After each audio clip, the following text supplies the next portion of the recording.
You ask Tiger to solve. This deals with linear equations with one unknown. The final result is x equals 11/2. Let's solve it step by step.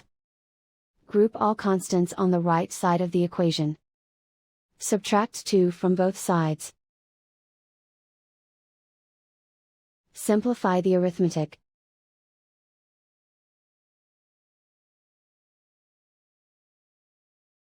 Isolate the x. Divide both sides by 8. Simplify the fraction.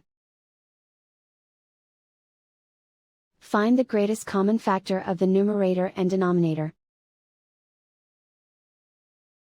Factor out and cancel the greatest common factor. And so the final result is x equals 11/2.